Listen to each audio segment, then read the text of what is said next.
सुना देते हैं।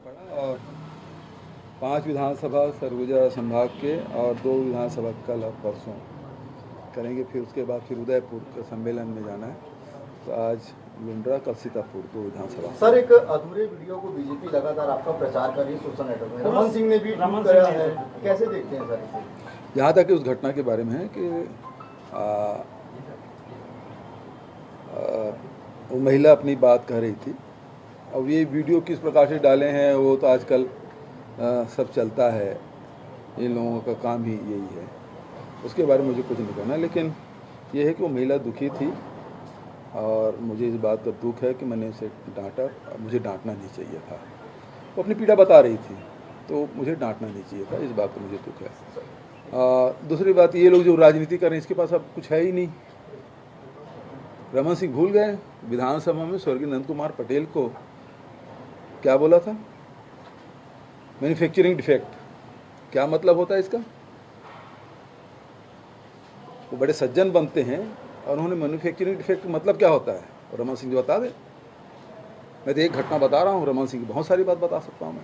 इससे बीजेपी क्या मोनोपोलेट करके या प्रोपेगेंडा के तौर पे पॉलिटिक्स कर रही है? क्या लगता है इस तरह के वीडियो जारी करके कैसा लगता है? इसका मतलब यह है कि भारतीय जनता पार्टी के पास कुछ नहीं रहा, केवल कैसे बदनाम किया जा सके, बस इसके अलावा कुछ नहीं।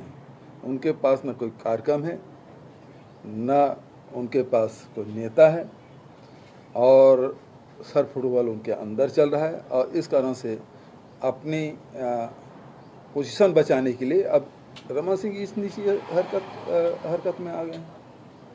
ये तो निम्नता स्तर है और ये स्तर पहले भी था,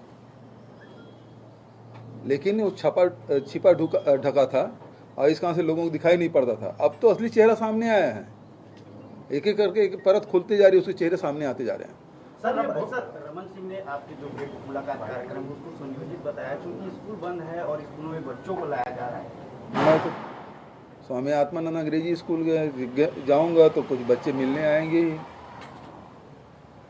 और कोई पूरे क्लास तो लगे नहीं हैं।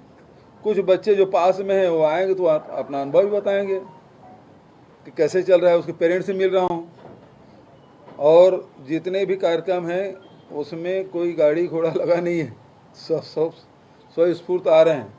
और कहीं आम के बगीचे में, कहीं साल वृक्ष के नीचे, कहीं बरगद में, कहीं पीपल की छांव हम बैठ रहे हैं। रमन सिंह की जो विकास यात्रा में करोड़ों अरबों रुपये जो फूका गया था ना, उस प्रकार से नहीं है ये आम जनता से भेंट मुलाकात है और हर व्यक्ति वहाँ आ रहे हैं और इसके लोग भी आ रहे हैं, भारतीय जनता पार्टी के लोग भी आ रहे हैं, ऐसा नहीं है। और हमारी योजना तो बहुत खुश है, चाहे राजीव गांधी किसान न्याय योजना हो, चाहे गोधन न्याय योजना हो, चाहे वो भूमिहीन श्रमिक न्याय योजना हो, चाहे स्वामी आत्मानंद अंग्रेजी स्कूल की बात करें, सारी योजनाओं का लाभ उठा रहे हैं। और वो जानते हैं कि भारतीय जनता पार्टी कभी सरकार बनेगी तो उसको 2500 रुपया क्विंटल में धान उसका नहीं बिकेगा। गाय के बारे में कितना भी बात करते रहें, लेकिन गोबर की कीमत ये लोग नहीं दे पाएंगे, वो सब जानते हैं। और भारतीय जनता पार्टी के लोग भी बड़ी संख्या में लोग आ रहे हैं और हमारे कार्यक्रमों की तारीफ भी करके जा रहे हैं। आपने कृष्ण कुछ बयान जो दिया था बनेगा, उसको लेकर संतोष पांडे का बयान है कि 2023 में कांग्रेस अपनी हार देख रही है, इसलिए अब राम कृष्ण शंकर याद आ रहे हैं, कांग्रेस हिंदुत्व की तरफ जा रही है, ऐसा उनका कहना है। अब ऐसा है कि इनको अपनी चिंता सता रही है। यदि शहर में बहुत सारे हम लोग पेड़ पौधे लगाते हैं, शहरों में भी लगाते हैं, लेकिन जो हमारे जंगलों के जो पेड़ हैं, हर्रा, बहरा, आंवला, कौहा, बहुत सारी चीज़ें हैं जो जंगलों में होते हैं।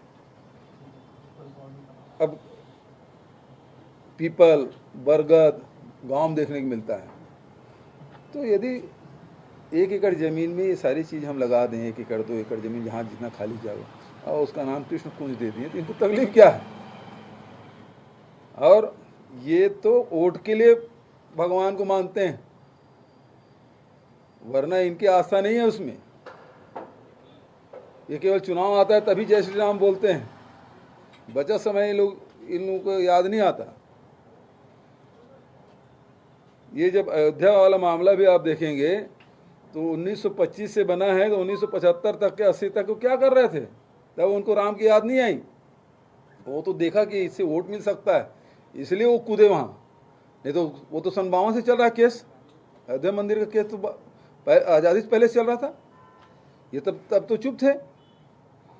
आज इनकी ज़मीन खिसक गई है और ये कभी संतोष बताएंगे, संतोष पांडे जी बताएंगे कि राम वनगमन पर्यटन पर पथ क्यों नहीं बनाए? 15 साल की सरकार रही, हम उसके नाम से वोट नहीं मांग रहे हैं, लेकिन हमारी संस्कृति है, संस्कृति में हमारे राम बसे हुए हैं। गांव गांव हमारे गौ पालक हैं, यादव समाज के लोग हैं, कृष्ण को कब से मानते आ रहे हैं।